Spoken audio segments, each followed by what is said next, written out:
Hello, this is GEFerris, your narrator and photographer. I can't share with you any videography that I took that year because, unfortunately, while I was paddling along, my dry bag dropped off the back of my kayak. It was slightly open and filled up with water, so I drowned my lovely video camera. These are lots of photographs I took with my digital camera, and I was extremely lucky on the way up that the pilots let me sit in the cockpit and take these photographs. I had just the best time getting these views that I would never get otherwise. In this view, we are coming in over Upernavik. Upernavik itself, the island, does not have its own airport. They attempted to build one, but it slid into the water. So this is the Upernavik area in detail from a de Havilland 7. One thing that's interesting is wherever you see turquoise water, such as in this stream, it's water coming from an iceberg that is full of rock flour. Here we are, here. This is to show you how thick rock flour can get to be, and it's dicey paddling in water that is as thick as milk. You can't see the rocks. Now we are on our way into the Upernavik area, which has sedimentary terrain, and the airport is on the edge of an island across from Upernavik itself. And I didn't paddle in this area because it is notorious for having katabatic winds, and also sedimentary terrain is very unstable. So I went north to Upernavik because I wanted to paddle in a much more stable environment, that of granite, gabbro, and basalt. I have interspersed some maps among these photographs as we are flying in, and in this instance we are flying over the top of Laxafjord entrance, looking at Nutarmiut Island in the distance, and from there we get to see more views of the various bird cliffs in view, which are noted by their white stone faces, the work of birds, especially cormorants. We are flying diagonally across this map from the entrance of Laxafjord over to the tip and beyond of Nutarmiut Island. In the foreground is Nutarmiut Island, and the white patch is bird cliffs, and this opens onto Amarqua Passage. This map shows the location of those bird cliffs I have described to you, and we are flying from the bottom to the top of this map. This is another perspective, a little out of focus, but it is Amarqua Passage, where I paddled down on the left side. What you can also see is the famous Greenland ice cap, which I was delighted to be able to once again see. This is lower Amarqua Passage, and along here were really some beautiful minerals to look at. On this map we're flying bottom to top, and in this next view is a very interesting view of Sorthul on your left with the white cliff faces, but in the back actually is Upernavik Ice Fjord, just filled with ice. And one of the reasons why I chose to paddle in this passage, Amarqua, was to avoid all the ice I knew was down in Upernavik Ice Fjord, just waiting. Even though on the map this doesn't look that serious, and it looks so innocent from this view, I really didn't want to try paddling through this passage for several reasons. One was there was no place to land for many miles, straight vertical cliffs, and when the tide changed, the waves could become very nasty. I chose to paddle through this area and across the opening of Sword Hole because it would be easier to deal with. But also what was lovely along the coast of Sanderson's Hope was that it was the shortest distance to get down to where I wanted to go. This is what it looks like, Sanderson's Hope, from the air as we were on approach to Upernavik. And I was so glad the pilots allowed me the privilege of seeing this and taking photographs from their cockpit. So here we are coming in over Long Island, and we are catching a lovely view just covered with ice of the ice fjord. This is a famous mountain called Umiak Mountain because it resembles an umiak, and at its base on the north side is Nutarmiut Passage, where I've paddled many times. We're looking at an interesting lake on Lang U, or Long Island, and this island also happens to have a deposit of graphite on it, which was once mined. On this map, we are looking from Upernavik toward Upernavik, which is a diagonal to the upper right. These are some of the islands to the north of Upernavik Island, where we are coming in. Now we are looking at Upernavik proper and its runway on top of the island. You can see how Upernavik relates to the ice fjord, which is farther and beyond, but all of the ice that comes out of that ice fjord comes past Upernavik eventually. We are on final approach, and in a few moments we will make touchdown, and this Dash 7 can make a touchdown just about a dime landing. We had a great flight all the way up. It was an exquisite day when we landed in town. And sure enough, this is a view just over the side from the airport, showing where the ice is. It's all over the place. So I'm heading south to visit Amarqua Passage.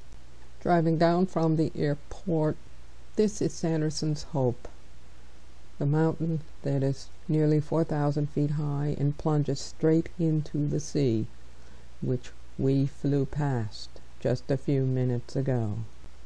This is my Mark I long-haul kayak, which I used once again on this trip.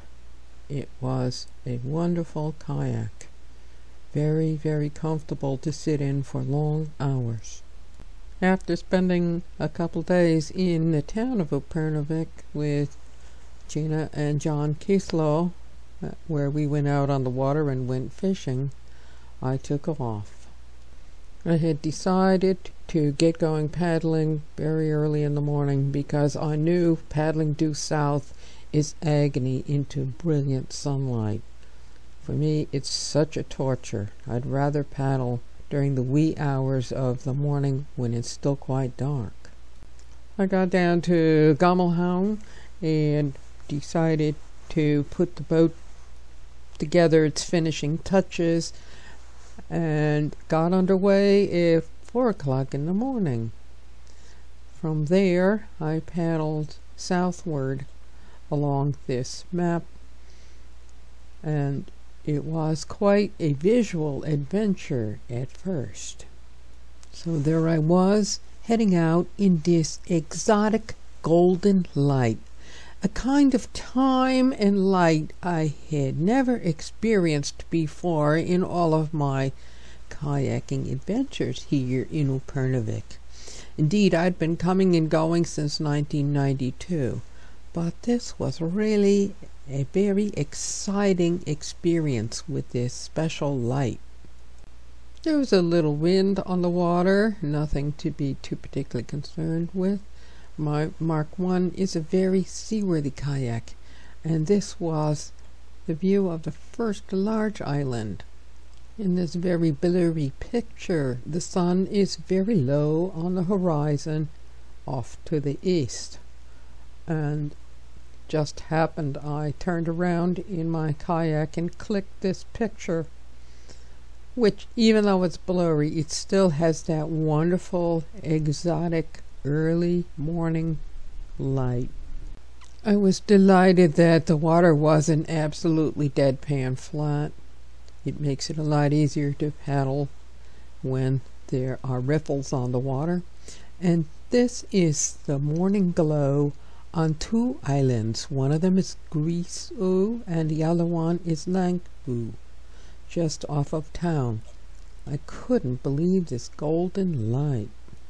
When I flew into Upernavik, I noticed some ice off of this point on Akia, its westernmost point. It sticks quite out into the sea. I didn't think very much about it, so I thought, well, I'll just paddle over there. I always go this way and it'll be fine.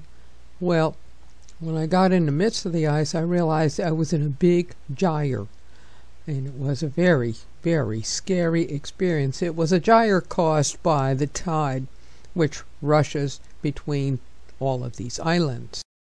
The tidal exchanges here in this area of Greenland are very powerful. They can be a good 7 knots. I've seen 2 icebergs crisscross right in front of me, and they are such rate that they're moving faster than I can actually paddle.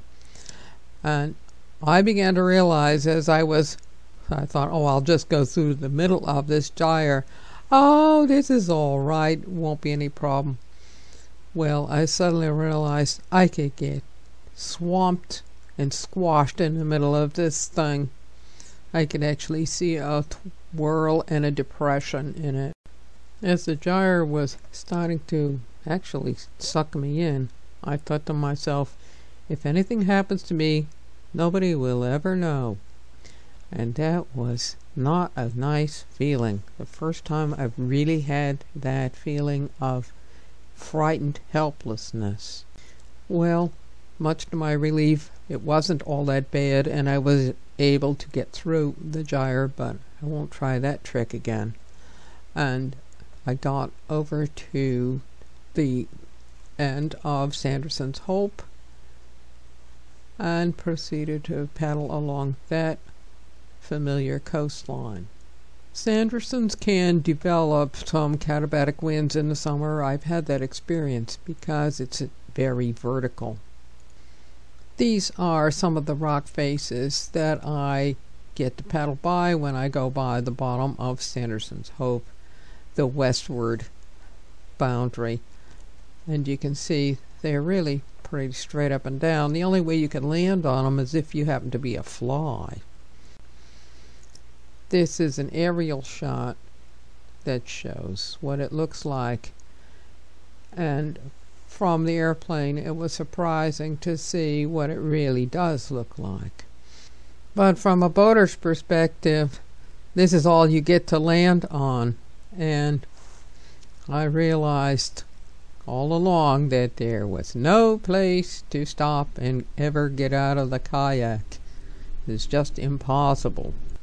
And in Upernavik there are loads of places just like this all over, that there's no place to get out of your kayak. But then again, just around the corner can be a convenient place to get out. So I started out at 4 o'clock in the morning and got down to where I was camping at Tunawa at 9 o'clock in the morning.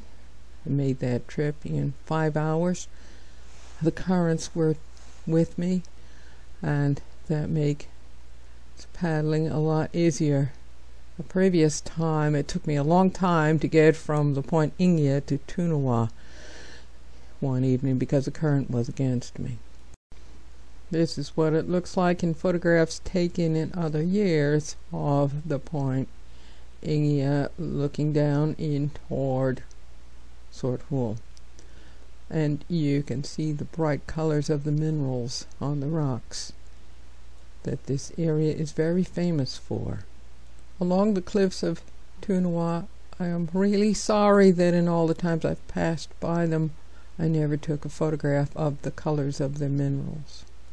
This is what this cliff face looks like from the air as we were on approach, and you can just catch a hint of the pink color to the rock. So beautiful.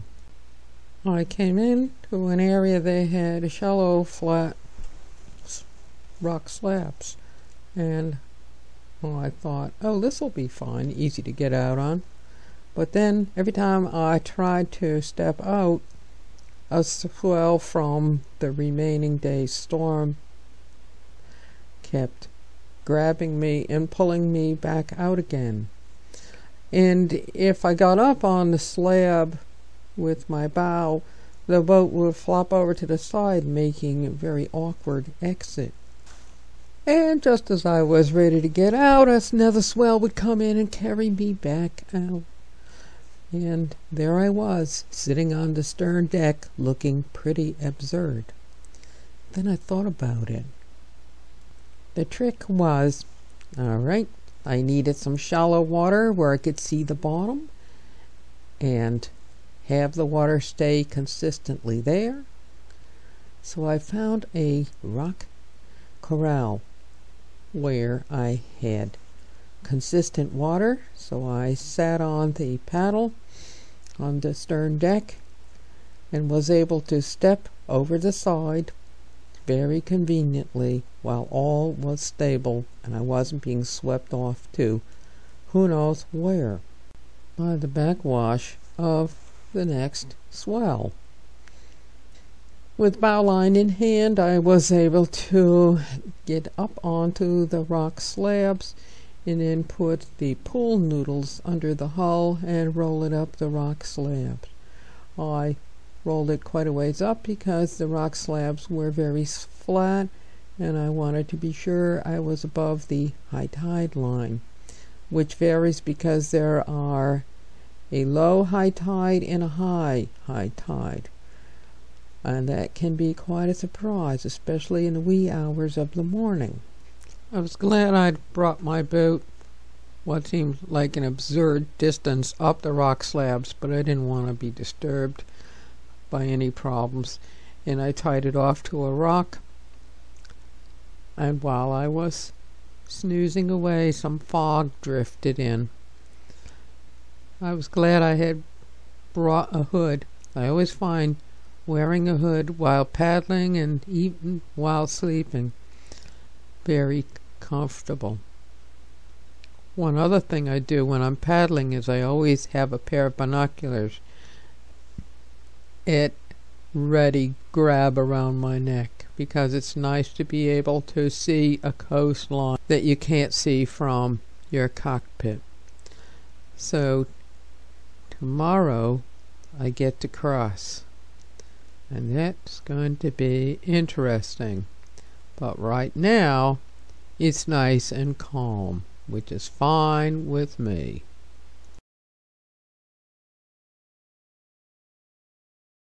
Next morning, this is what I awoke to. It had been a little foggy overnight, which made things a little chilly. I launched from this area at about 8 o'clock in the morning. It was quiet and easy to launch from here. I just used my pool noodles as rollers under the hull since I'm paddling alone, and rolled it right down to the edge of the water, launched, and took off. It was very pretty paddling in this golden mist, and I made the crossing in a couple of hours, and on the way I stopped in 3 different places to take waypoints as records on my GPS. Oh well, my GPS showed only numbers, but I took them as a record in case I might need to use them in the fog, so I thought. But I wasn't able to really extrapolate my positions until just lately. With a simply numeric GPS, I was completely helpless and was not able to extrapolate my position on this map, which is 1 to 250,000. The only way I could finally resolve some questions I had was to consult Google on my computer and type in the position numbers. 2/3 of the way across near Upernavik Island, I was faced with a wind coming up and some waves in my face, which I had to deal with because they were blowing broadside at me on my way across until I got into the wind shadow of the land. One thing I noticed about passing by these small islands is they are always festooned with lots of tussocks of grass, indicating that ducks have always nested on these. I found it very fascinating and completely unexpected when I came into the wind shadow of the opposite side, the east side of this passage, that there was lots of seaweed, which indicated to me beyond all question that this area is a very rich marine resource area. These next few photographs were taken while aboard the Upernavik in 1995, not from my kayak. With great relief, I rounded the bend at Kosingatok, the opening of Nutarmiut Passage. And this is what it looks like in reverse from aboard the Upernavik in 1995. And this is a moment where we are heading just down this Nutarmiut Passage, and the rocks flanking it with the endless waterfalls. There was 4 of them in a row, and I also got to do the same passage in 1993 with all of these waterfalls. However, in the last part of July, early August 2003, there were no waterfalls. It was very hot and very dry down here, and water became quite a serious issue. This is my general route. It's pretty straightforward, right down Nutarmiut. I didn't have to do anything special on the way down. I just kept an eye on the currents and the riffles and any wind that might be in my face to sort of avoid the wind by seeking the wind shadows as I paddled down. The first place I could come in for a landing after all this expanse, and believe you me, I have looked and looked, was at Tiglac, which looks like this. And I took this in 1993. You can see on this map that all along the north side are lots and lots of little lines. Those are all the waterfalls that are represented on the map. Next, the map shows the campsite that I came into, which happened to have huge numbers of mussels, and it was a very warm area with very poor water. And believe it or not, with all those mussels, I had forgotten to bring any kind of pan to cook in, and I scrounged all over the place where there was some refuse kicking around, hoping I might come across some kind of a tin that I could boil them up in. But no, I couldn't, so that was unfortunate. Bad choice on my part. But packing a cooking vessel in a kayak, they do take up a lot of space. So, for some reason on this trip, I arbitrarily decided not to bring any kind of a cooking pot. Boy, that was a sad decision.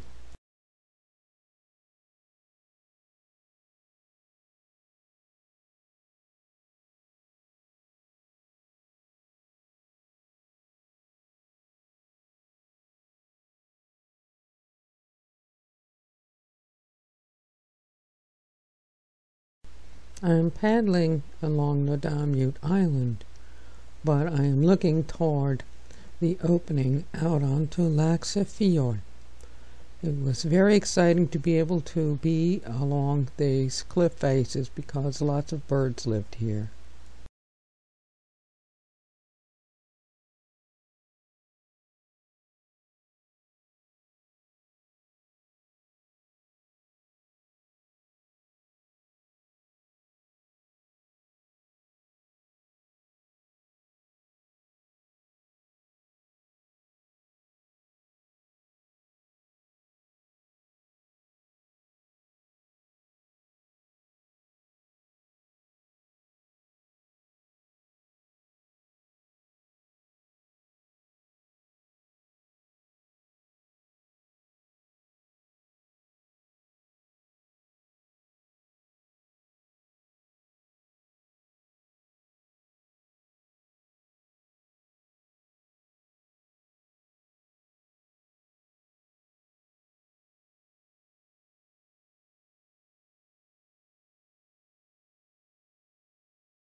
In these aerial photographs you see there are white cliffs facing you just on the middle of the picture.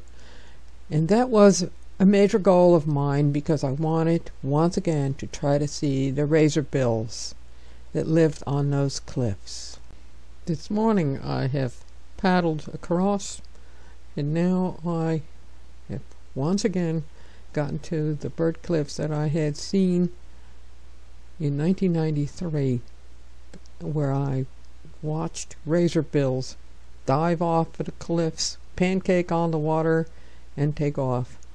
They are elegant birds because they are a type of auk. They're also related to puffins. This time, the only thing I saw living there were glaucous gulls. Now I am paddling farther down, and I'm going to be heading around the point. But in front of you is an island which has several sod houses, and alongside of me are numerous sod houses because this area was heavily lived in. It was a wonderful place for hunting.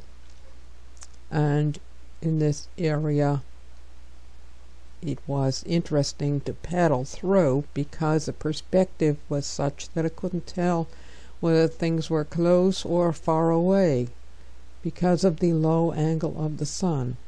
So I had some confusing moments as I was paddling through this area because everything looked like it was just right over there. Here's the map that I followed in 1993, and it looks like it is not open, but actually it is. This was a very exciting moment once again to see in the round. And here I was paddling my kayak through this passage. I continued on for a while, having a good time once again going through the passage at Upernavik around the face of Nutarmiut Island, heading eastward. Just as soon as I cleared the protection of the rocks and started heading east on Amarqua, there was wind at my back. Previously I'd been paddling in neutral air. Just as I got to the exposed portion of the passage, I experienced wind at my back. But unfortunately, what also was happening was the tide was running against me, and that made the rest of the paddle down to Nutarmiut a slow, arduous project. At last I got down to Nutarmiut, the actual village that must have been abandoned in historic times because many people in Upernavik knew of it, and it appears as though people still go there. The other thing that was very interesting while I was there, I noticed, was that lots of duck feathers were lying about because ducks come there to molt. And just to the east of it is a rock escarpment which houses a huge bird colony. And during the evening, while I was trying to sleep, the birds kept me awake. They finally dozed off to sleep at about 4 o'clock in the morning. But also in this village, the soil is very rich, and I found some wonderful wildflowers. I slept just on the edge of the beach, which was a very interesting situation to cope with. There was a very good reason why I slept on the beach, which was cramped right up against a bank of sand. In all my slogging around up on top, I found there wasn't one place that was either dry or flat, suitable for a tent.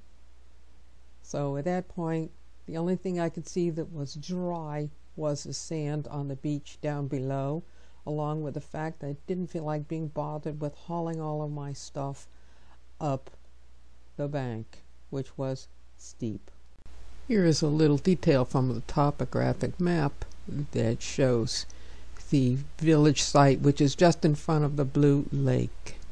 This is my late afternoon view of the entrance of Laxafjord, where I had paddled in 1993 and in 2003. These are some aerial shots of this same area, just to give you some perspective from the air. Okay, so here's the deal. After I looked around, I thought about it, and I said to myself, I don't think I feel like dragging my stuff up to the top of this knoll and having to deal with all of that drudgery. Plus it's wet up here. So I figured, okay, I'll risk it. I'll camp on this beach. And I looked around, and in the foreground you can see the remains of a pallet. I figured, well, that's pretty safe.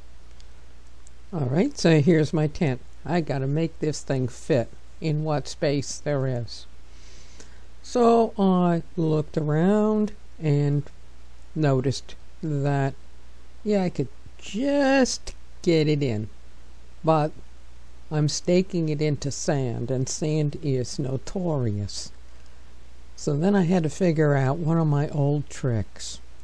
I looked around, and sure enough, there was a smorgasbord of rocks lined up along the top of the beach. Some were small and some were nice and big.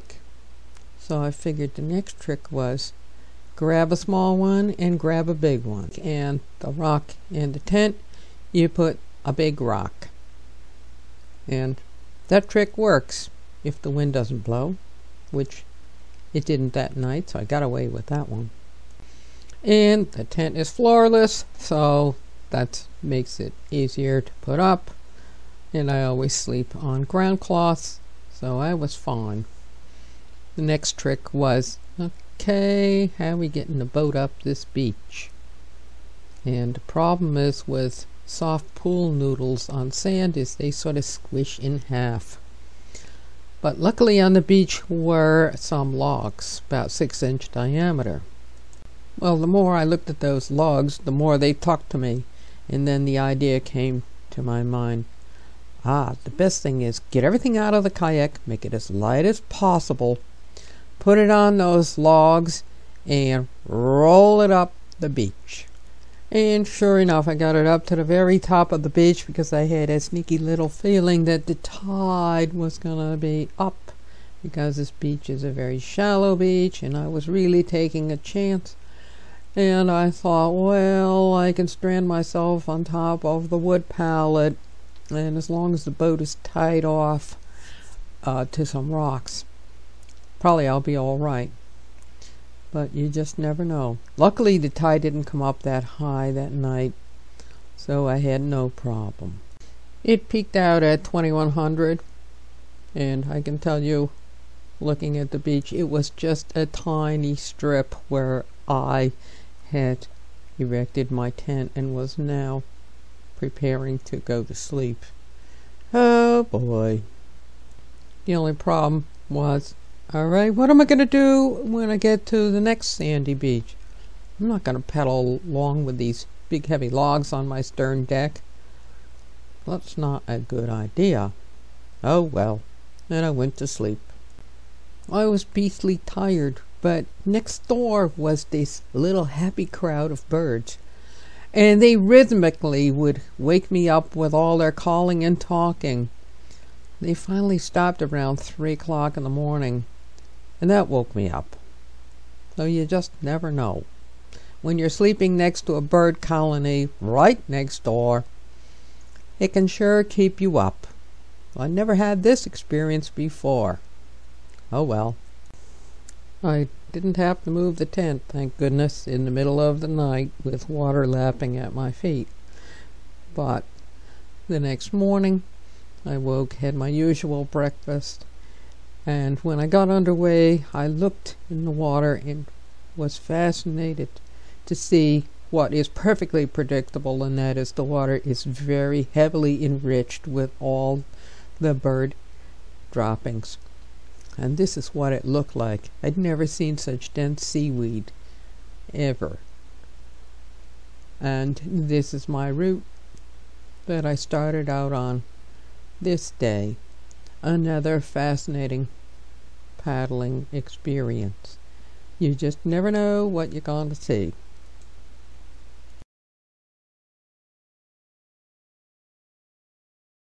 I woke in the morning at the usual time, had my breakfast with a nice cup of coffee, and then proceeded with the next project, and that was, how do you get your boat down the beach after I had packed up my tent?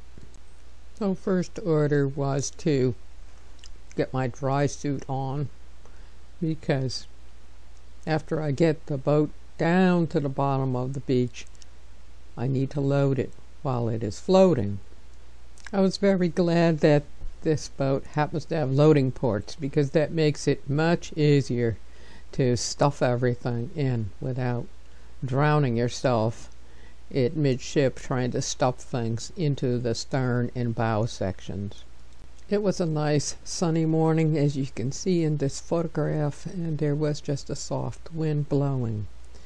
What I thought was a good idea was to see what was at the bottom of the cliff where the birds lived.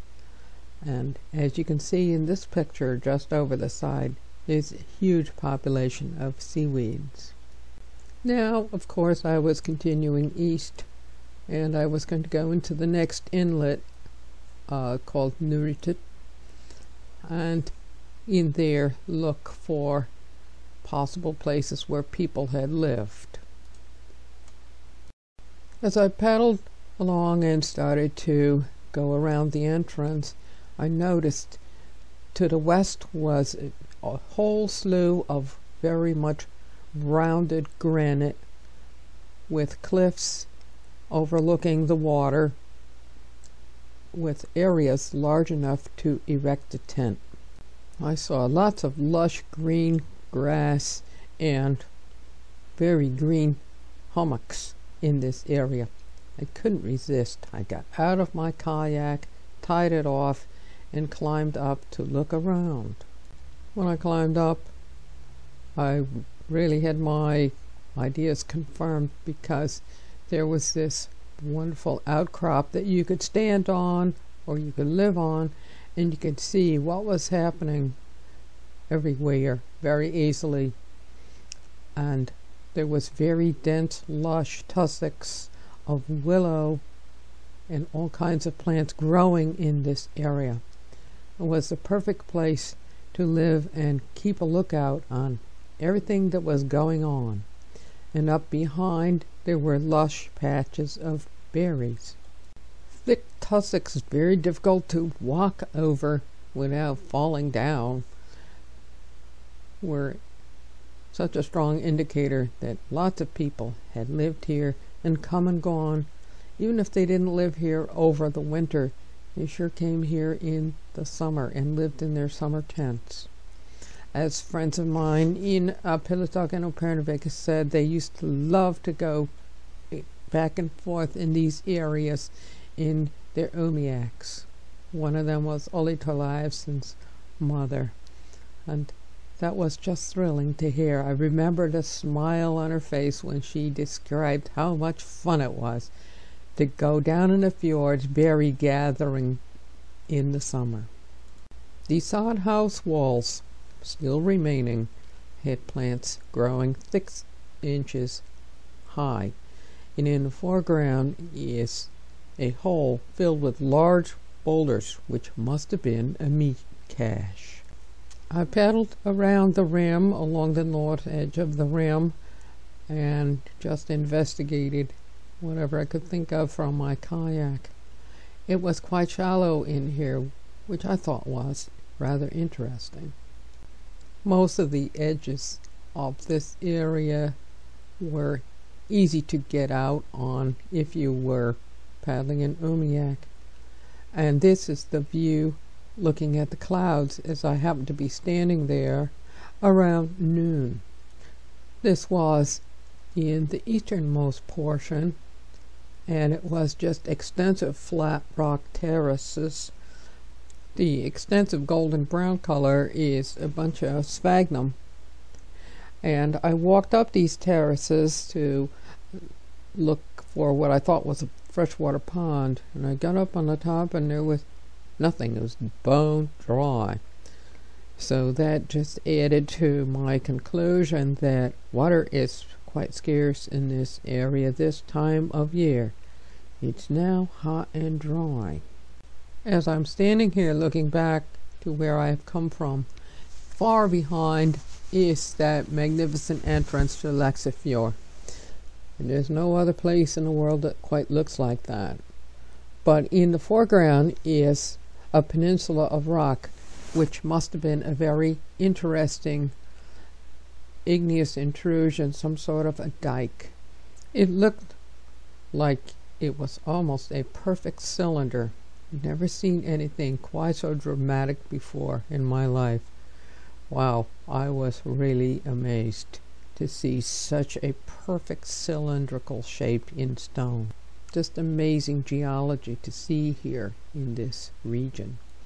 I'm standing in the farthest east portion of this map, and it's interesting to look at that dike that's in the middle, and further beyond that are some very interesting metamorphosed geological formations which were straight up and down cliffs.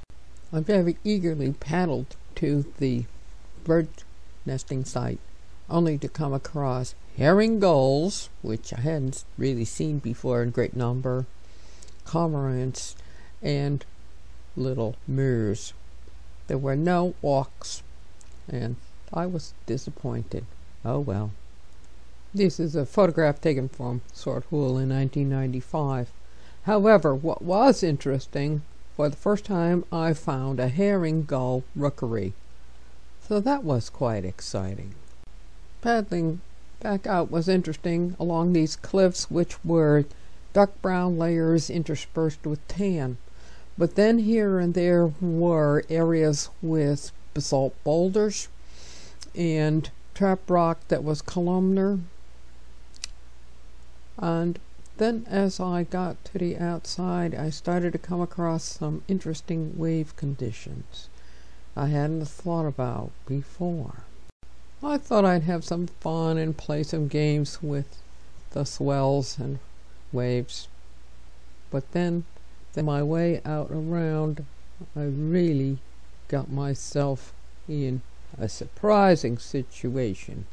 My rudder wasn't deployed and my cockpit wasn't fully closed, because what happened was I wasn't quite prepared to be dealing with waves that were generated by the wind that were hitting the rocks that were facing due west, and the wind was coming from the west, and I was dealing with some nasty backwash from the waves.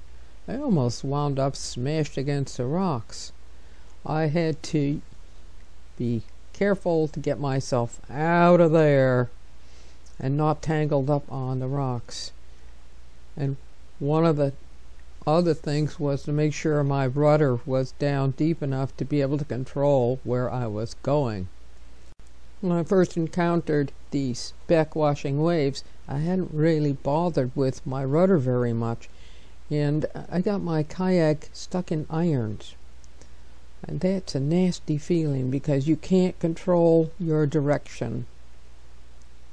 So I had a real trick on my hands getting myself situated so I could get out of there, get my rudder down.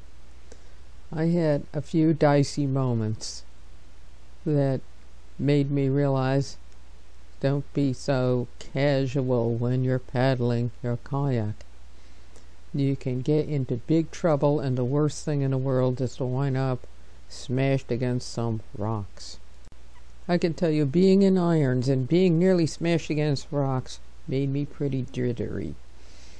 So, in great humility, I paddled farther east down with the wind pushing me, and I was on to my next campsite. And on the way were some fascinating, very beautiful cliffs I got to enjoy looking at. What a relief it was to get around that peninsula at Nutarmiut and to be able to then paddle downwind. But one wonderful thing about this boat I am using is that I had adjusted the foot pedals and the seat just right so that the kayak really fit my body, so it was part of my body. I was able to handle dizzying kalpadas very well, just because I had planned in advance to be absolutely comfortable in my cockpit. Going downwind is always kookabook paddling, but I was so snug in my cockpit I was able to focus on what was happening and integrate my paddle stroke with the waves. So I made a most efficient use of all of my paddling strokes. Along the way were these cliffs, which had some very interesting minerals in them. Some of them were strikingly pink. There was lots of examples of broken rock here and there, streaming down the hillsides. There was hardly anywhere I could actually come in for a landing if I needed to. But I had a delightful time just looking at these minerals. Okay, here we are looking at the minerals. Right. What I was also hoping for, and you can see in this picture, some water coming down. Okay. And there's beautiful metamorphosed minerals there. So I tried to paddle in closely enough so that I might be able to just dip up some water on my paddle. Now, if you look at this map, oh, look at that. There's 4 brooks, 5 of them coming down. Surely there must be some water, and that water in the picture, I must be able to get up to that and take some. It can't be all that difficult here. Right. That's a bright idea. I'll just paddle in there. Well, I did. I found that the water disappeared in the rocks and was completely unavailable to me. So I knew I was in for a trek down to whatever next place there was that I might hopefully find some water. Now, if you look at these 2 pictures, there's something not quite right. Well, I can tell you from experience what isn't quite right. It's a very hot day, and there's no snow on top. All of the snow by late July had melted off, and that had been the supply for all of the waterfalls on the map. Now that was all gone.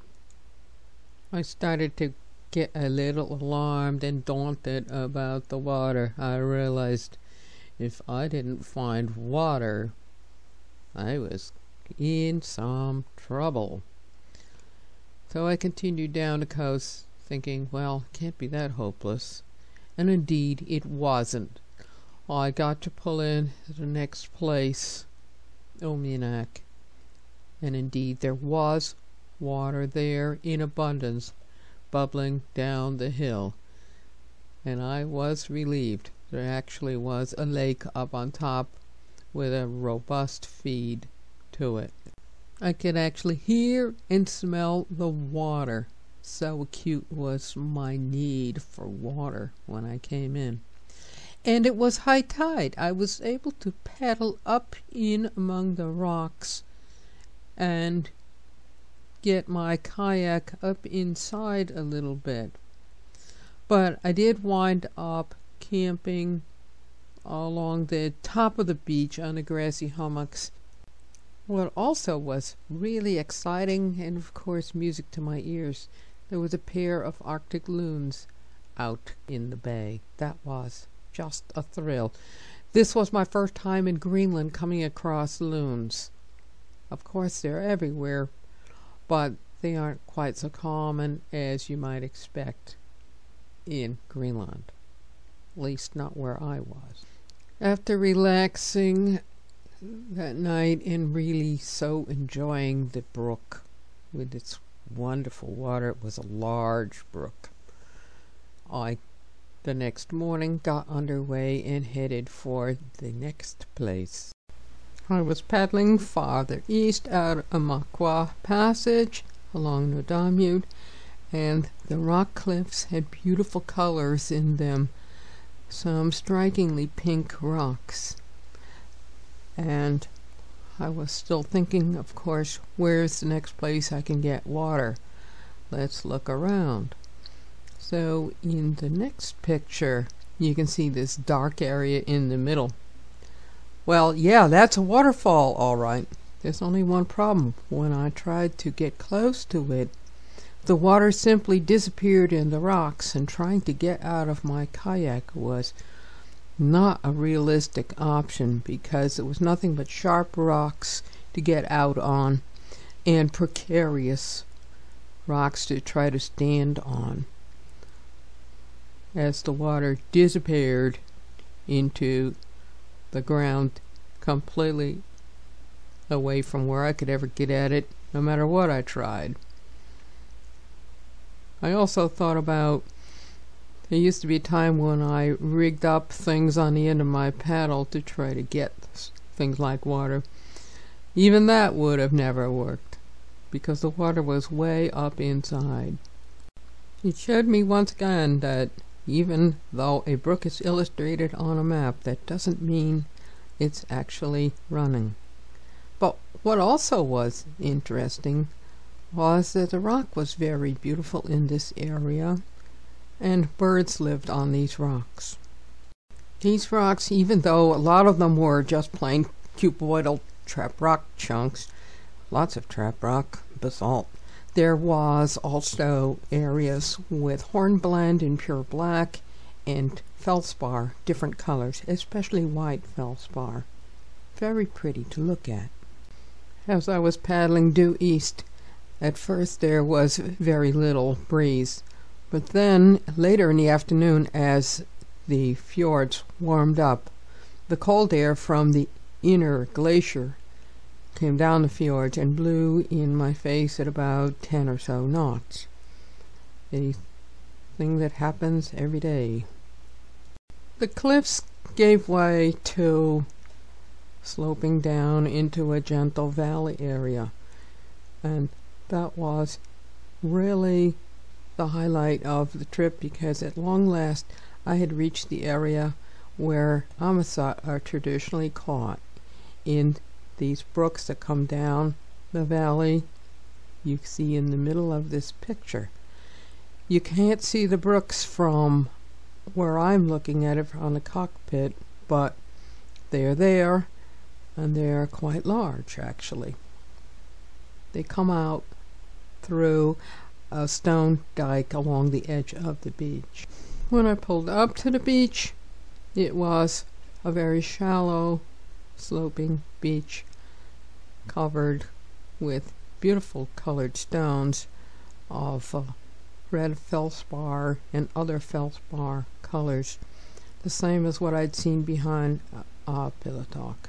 I got out. It was 4 o'clock in the afternoon, which was just fine with me, and the boat, I just moored it up on the sand, opened the hatches, and took out the series of dry bags that had everything in them.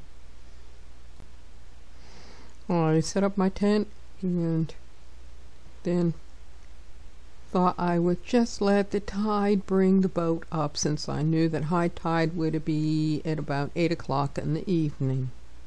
I eagerly went and visited the 2 beautiful brooks and looked at all of the arrangements people had left behind for catching amasat. It was fun to see these babbling brooks among all of the pebbles. And I camped on the beach because up above it was just too wet. Trying to set up a tent among boggy hummocks like these is just not practical. So I was content with camping on the beach and spent a comfortable evening every once in a while checking the kayak to bring it up a little higher and a little higher. I went up above and walked around and found a grand smorgasbord of all kinds of very sizable plants, and in among them were blueberries, and that was great fun because I so enjoy feasting on blueberries. I can see why people really had a good time coming here, and why they always talk about going for blueberries in the fjords, because they sure don't grow on the outside, but they grow on the inside of these fjord areas. Plants in general grow in these lush areas where the winds don't scour the soil. The soil in this area was a nice, thick, rich layer. But on the bank north of here was Cardit, the place where people did live for a long time and had a large structure in that area. And I could see why they lived there, because it wasn't wet. Heading farther down, this area is a Narrows, and that was exciting to see because it really was a dramatic change from what I had been dealing with, passages that were a mile or so wide at this point. Now they were really starting to squeeze down. There were some more bird colonies along here, and what was really very interesting was the rock was starting to turn into this tan sandstone metamorphosed rock, very different than the basaltic area I had just come from. I continued along, enjoying looking at the rocks and the bird colonies, but then I got down to this pair of islands that you see with the white from the birds. And here's where I had a catastrophe where I really did drown my video camera. See how nice and close this ice is? Well, I wasn't paying any attention, and what happened was not that the ice was floating next to me or I was floating next to it. It was actually rolling over on the deck of my kayak. And that was really not the thing to do. Letting yourself get submerged by a rolling over piece of ice is just not the thing you do as a kayak paddler, to say the least. In my complete alarm, I had carelessly placed my video camera in its dry bag on the stern deck, but it only rolled over the rollover seal once. And the next thing I knew, I felt something strange, and I was towing the poor thing with it open, and it was filling up with water, and that was why I don't have any video footage for you, because I drowned my video camera. After drowning the camera, I continued on because I knew this was a hopeless case, and I got up to an area that is very near a famous place where the hunters throw their kayaks on their shoulders and carry them across a Narrows on Nutarmiut Island so that they can paddle around to Upernavik. This is what it looked like on the water, but I can tell you, I sure was shocked when I was taking pictures to suddenly discover that I was having an encounter with an iceberg. Not a very big one, but enough of size and weight to push my kayak right under while I was oblivious. I did encounter this corral of ice on the way, and I have been in that experience before where there's a bunch of ice across, and what I did was just simply scout around to look for an opening, which there was, and then eventually I pulled into shore.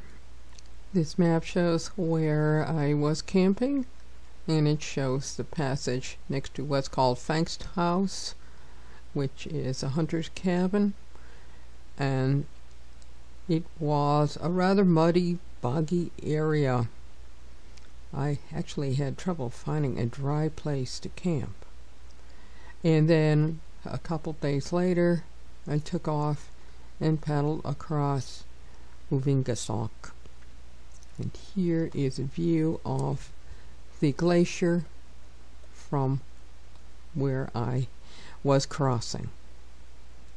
Now I crossed over to Saningasok Island, and I wanted to take photographs of the shoreline, which was very user-friendly. This I realized I'd not done before. I couldn't resist taking advantage of this special opportunity. Rather fun also was getting to go by an island that had always been used by hunters as a place to sort of hide out. And it was Adam Krim that told me, oh yeah, everybody uses that island. Also, the eider ducks have their nests on that same island.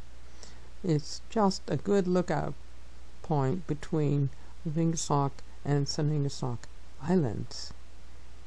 This insignificant island doesn't look like much, except when you're paddling by in a kayak. You can see its topographic advantages, which is why the hunters used it as a good lookout. Okay, so the project is I am going to paddle partway around Saningasok, and then I'm going to cross over to the mainland. Well, that turned out to be an interesting project. A little too interesting after a while. So here's the edge of Saningasok.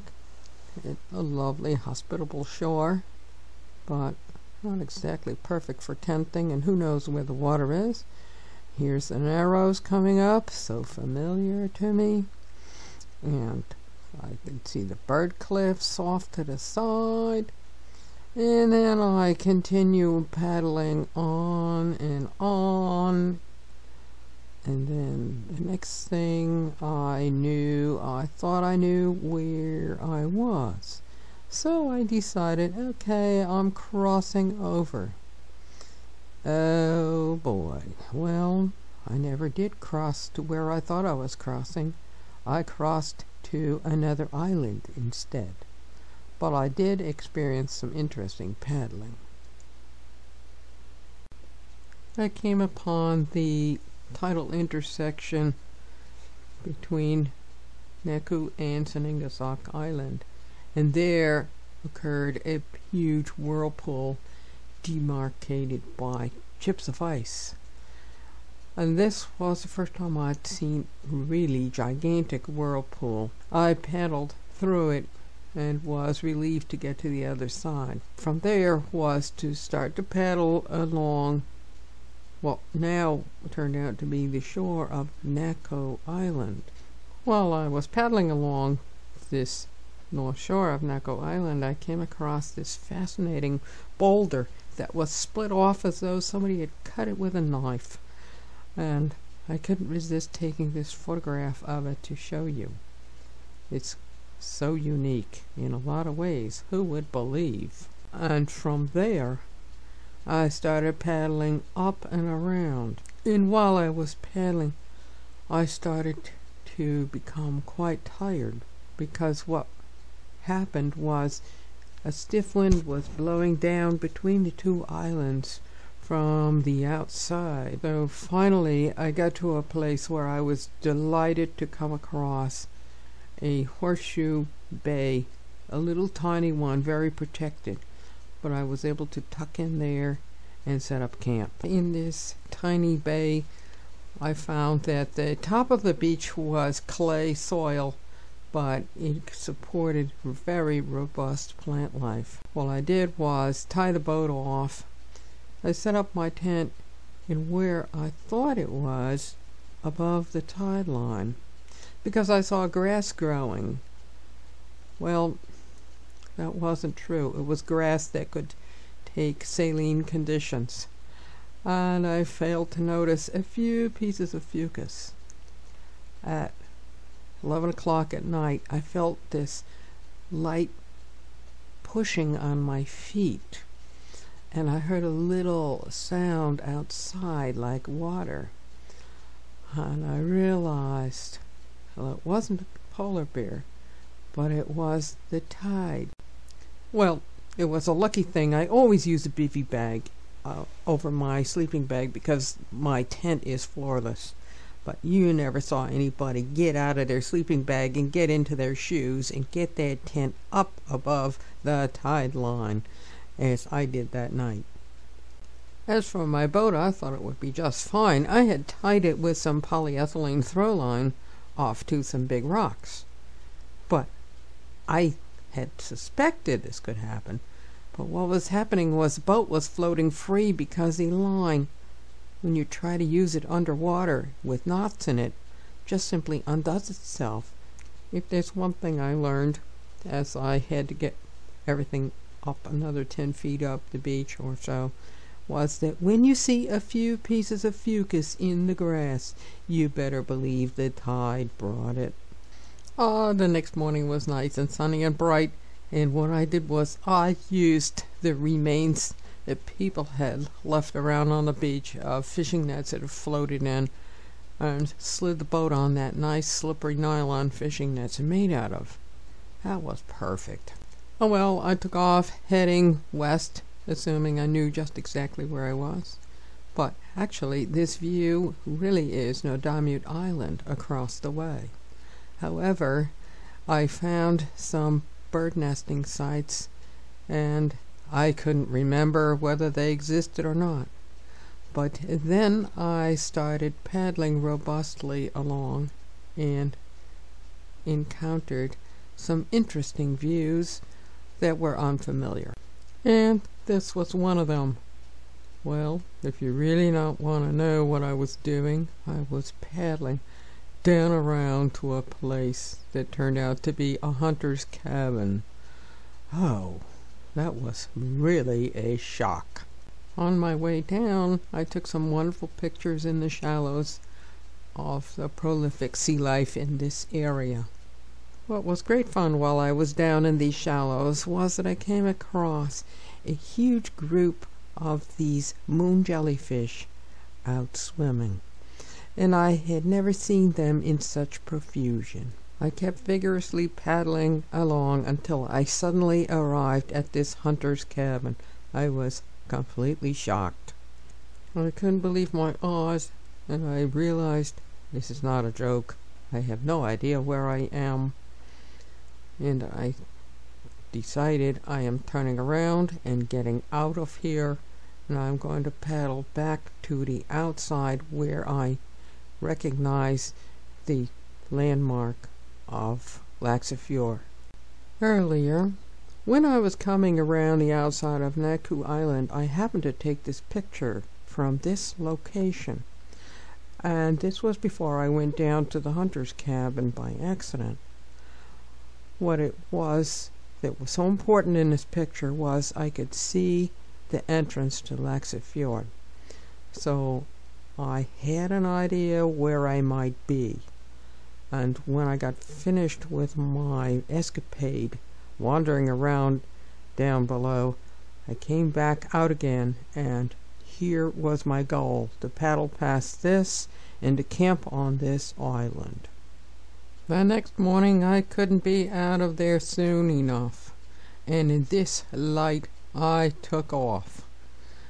I was never so glad in my life to be able to see some landmarks I could recognize, and I also experimented with my camera to catch images of the waves as they were just rising up.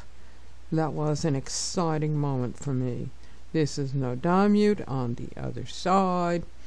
This is Laxafjord, the familiar entrance. I really didn't care what. I paddled like a bat out of hell, and I got to Nutarmiut, where I found these wonderful bird cliffs that I had on the map.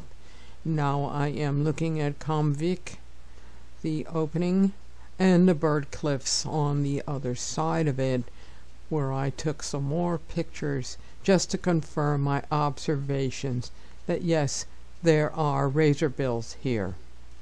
This is my general route, but actually I hugged more on the Laxafjord side. But I am sorry to say I had originally planned to go down and visit Laxafjord again and the fishing area down there. I just didn't feel like dealing with this blistering heat. So I was only too happy to just turn around and head back for a campsite I had stayed at in 1993. And I knew there had to be water there because there is a very active spring that runs off the middle of the island right down to the beach, which indeed there was. I started out paddling the length of Torsukatuk Passage at about 1:30 in the morning, and when I got down nearly to the end, I happened to look around. I just had the feeling there was something special, and sure enough, there's the moon. I couldn't believe it. It was one of those rare moments when you get to see the moon, and that is the last time I got to see it. In the middle of this map, between Singanarnog and Angatosok, is where the moon is actually showing. And I just happened to be sitting in my kayak at that moment. But while I was in my kayak, I thought, well, I'll just keep paddling and I'll get to the end and I'll get to see the moon again. But no, that was not possible to happen because the moon had already set by the time I got to the end. For all the years I have paddled in Upernavik, it's almost never I've gotten on the water in these early hours of the morning. And now, when I look at this picture and remember the moment, I wish I had done this more often because it's a fascinating moment in the time of day.